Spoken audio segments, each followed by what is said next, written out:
warahmatullahi wabarakatuh. Jumpa lagi dengan Bu Putri di channel tercinta kita, SMP IT Rahmania Boarding School. Pada pertemuan kali ini kita akan mempelajari materi IPA SMP kelas 8, yaitu Hukum Newton.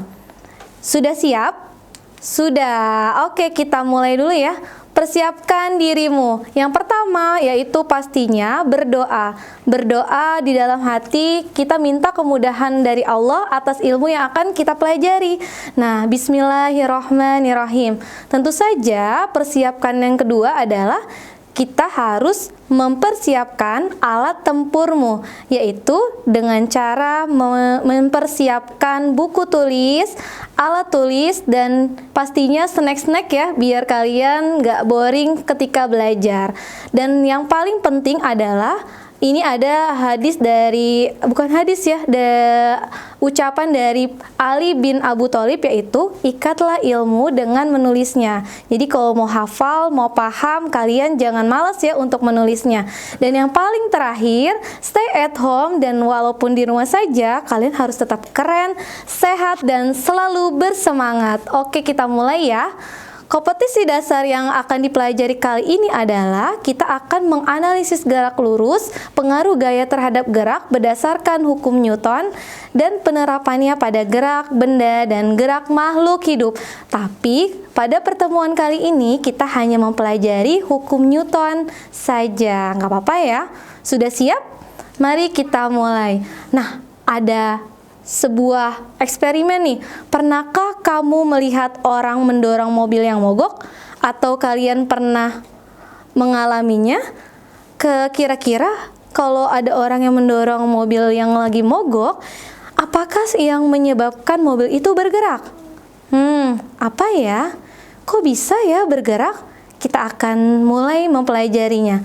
Ya benar, ini disebabkan karena adanya sebuah gaya. Kalian sudah pernah mempelajarinya di video sebelumnya, yaitu gaya merupakan suatu dorongan atau tarikan yang diberikan kepada benda tersebut. Dalam hal ini adalah bendanya, yaitu apa?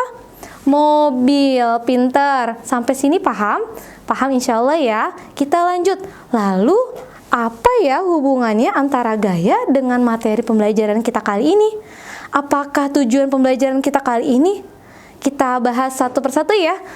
Nah, ini dia tujuan pembelajaran kita kali ini, yaitu yang pertama adalah kita mengetahui bunyi hukum Newton. Setelah itu, kita mampu merumuskan dan menghitung persamaan. Dan yang paling penting, biar kalian belajar makin semangat nih. Kenapa sih kok kita harus belajar ini? Nah, jelas kita akan mengetahui penerapan hukum Newton dalam kehidupan sehari-hari. Oke, sudah siap ya? Nah, ini ada sebuah apel yang jatuh dari pohonnya. Kenapa sih kok pohon apel itu jatuh ke bawah? Kenapa nggak ke atas?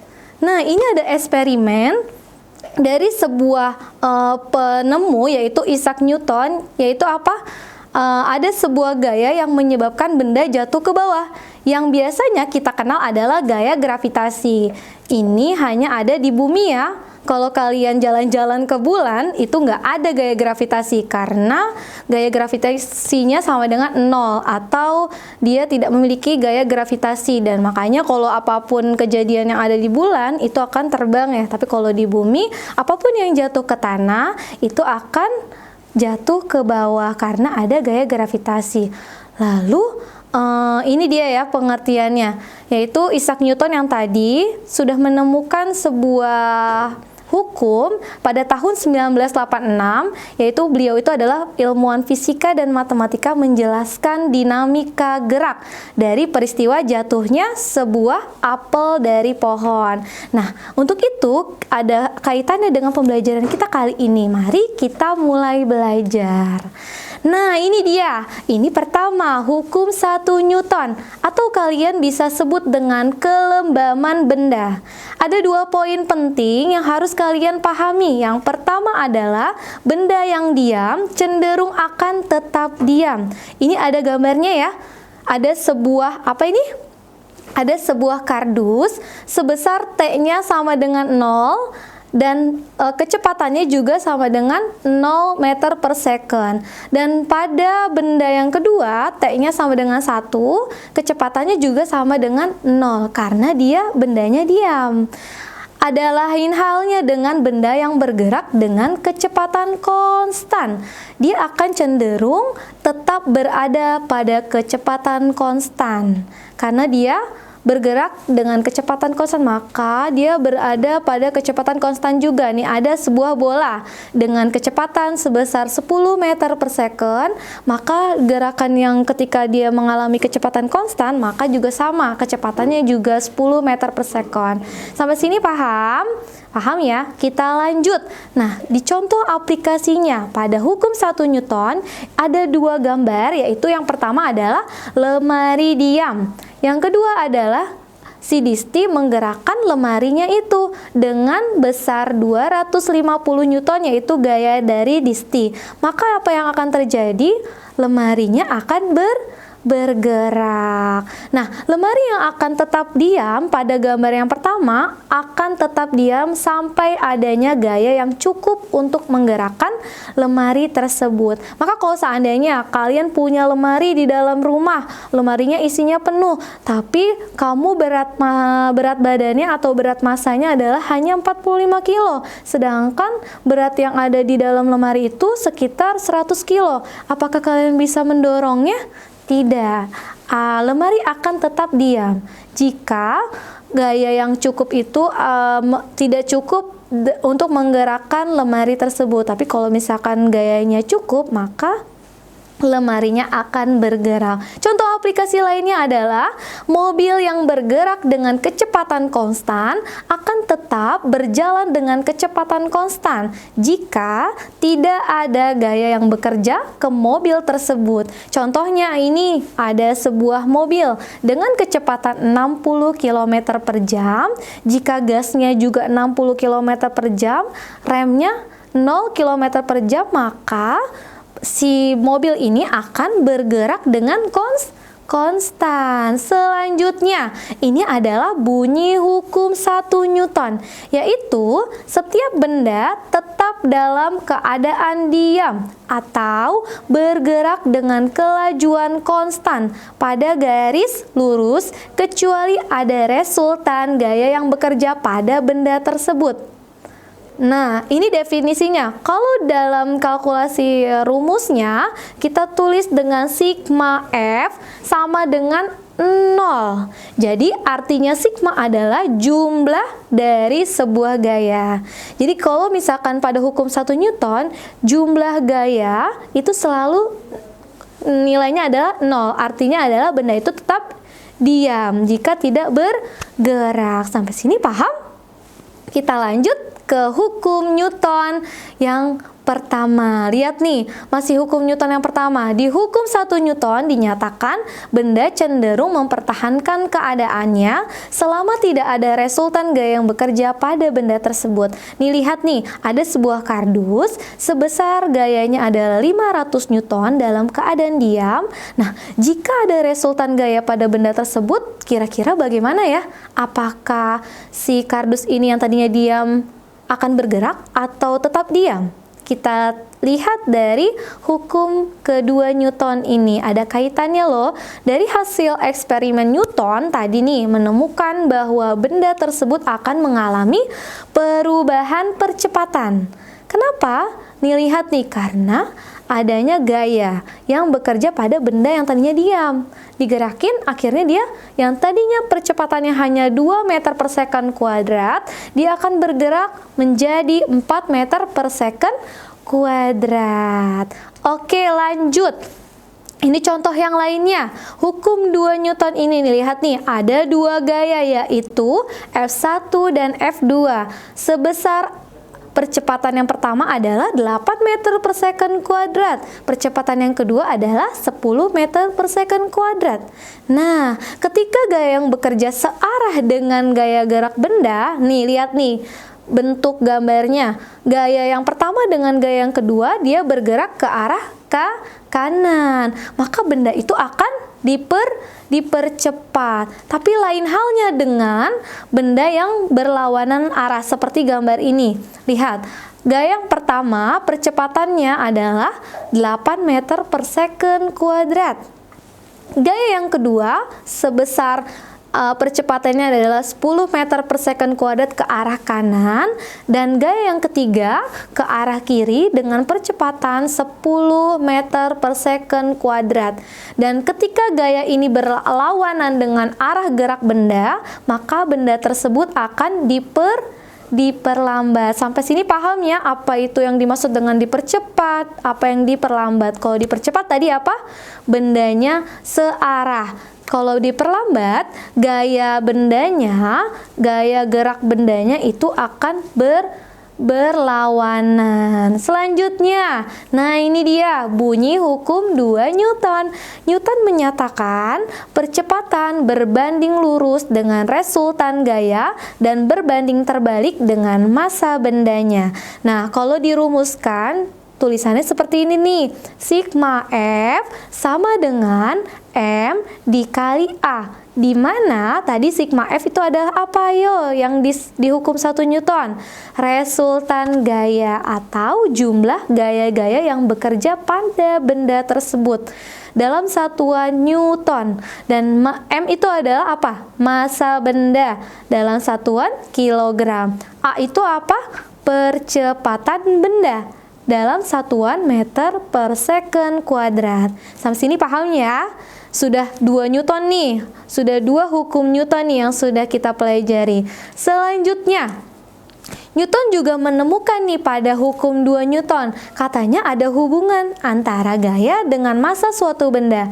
Lihat nih, ada sebuah benda yang tadinya diam, diberikan gaya F sebesar 200 Newton, maka apakah yang akan terjadi? Apakah ada hubungannya dengan gaya dan massa pada suatu benda? Nah, benar, karena di dalam ini terdapat rumus yang tadi ya, sigma F sama dengan massa dikali percepatan, dan massa itu adalah ukuran kelembapan suatu benda. Maka semakin besar massa benda, semakin besar gaya yang diperlukan untuk menggerakkan benda tersebut. Kalau Bu Putri tulis lebih mudahnya, massanya besar, maka gayanya juga besar. Jika memiliki gaya yang besar, maka dia harus punya massa yang besar juga. Oke, selanjutnya nih, contoh aplikasi pada hukum 2 Newton. Ada 2 kejadian nih, ketika kalian mendorong lemari dengan sendiri dan mendorong lemari dengan berdua atau bertiga atau berempat. Nah, kira-kira apa sih kesimpulan yang bisa kalian lihat dari gambar ini? Nah, lemari yang didorong lebih dari 1 orang pasti geraknya lebih cepat.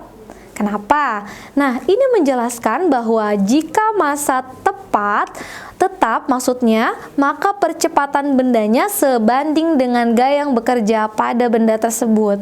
Nah, kalau sendirian biasanya lebih berat ya dibandingkan mengerjakan dengan berdua. Selanjutnya, contoh aplikasi lainnya. Ada 2 orang nih antara Fatan dan Marwah. Lihat kejadiannya, kalau Fatan mendorong lemari TV, kalau Marwah mendorong tong sampah yang kosong.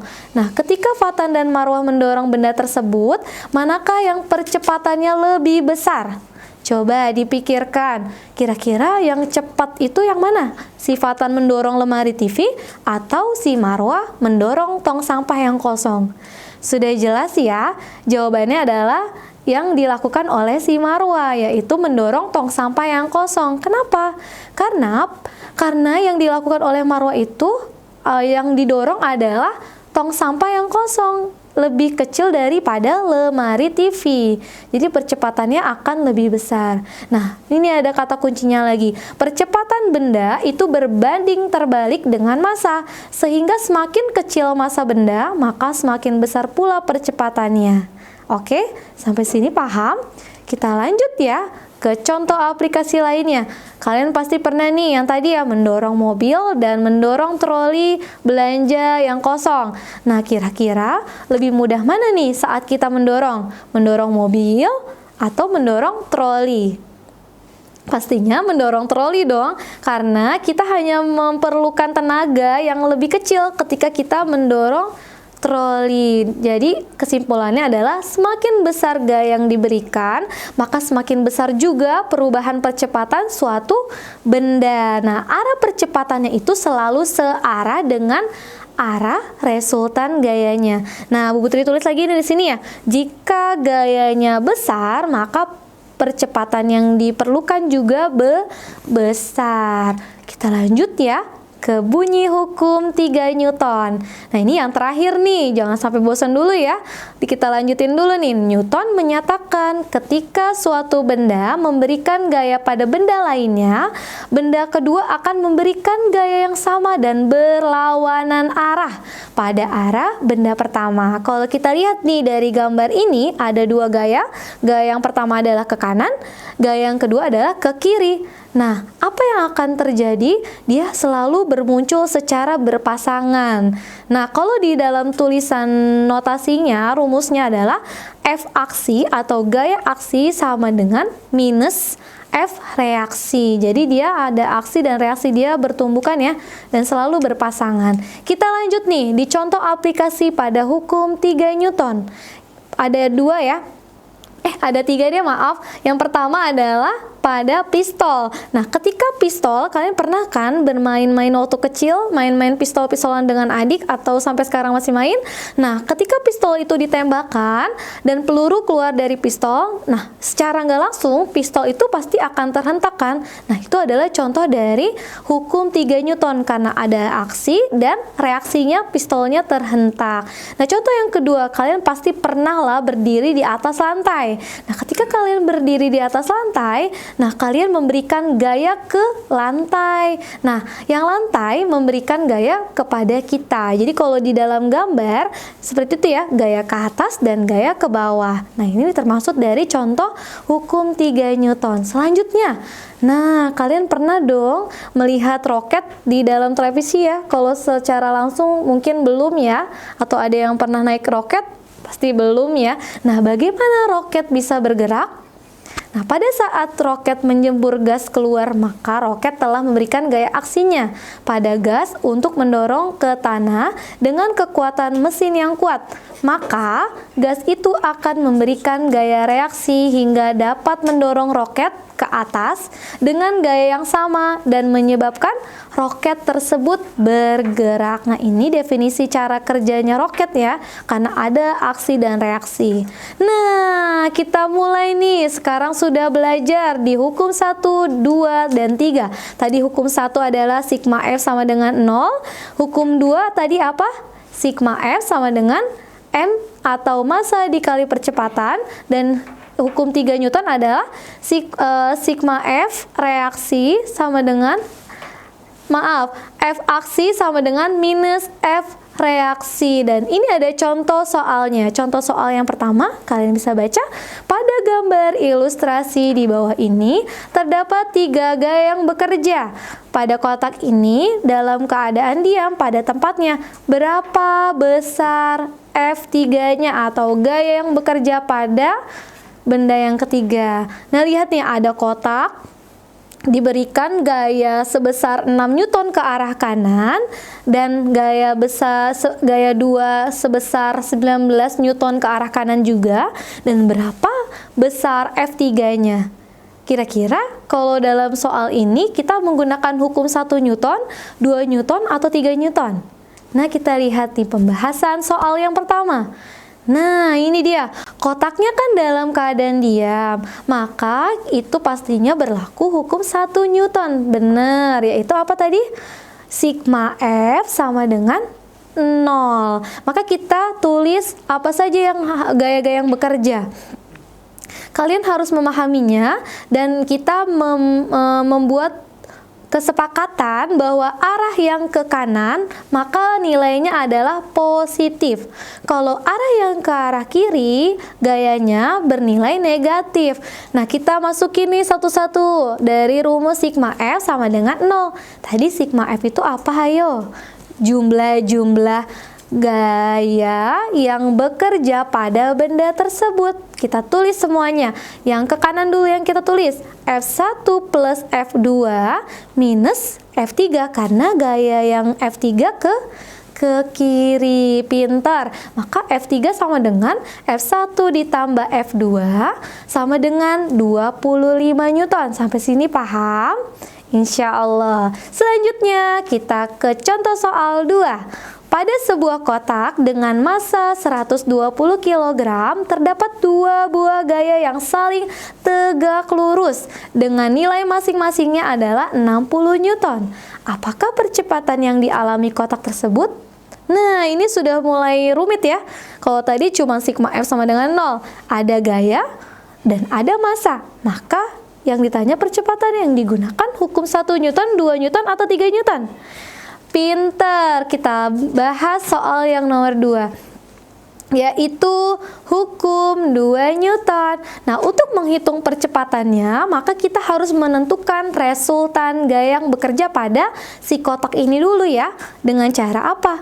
Karena dia tadi apa? Tegak lurus, maka berlaku hukum Pitagoras. Loh, kok ini pelajaran matematika belajar di IPA? Nah, ini menariknya ya. Kita tuh saling berhubungan gitu. Jadi kita nggak bisa hidup tanpa matematika, matematika juga nggak bisa hidup tanpa IPA ya. Jadi sama-sama berhubungan. Dan alhamdulillah kalau ada yang jago matematika pasti jago IPA juga. Tapi juga tidak membuat yang tidak paham jadi patah semangat ya.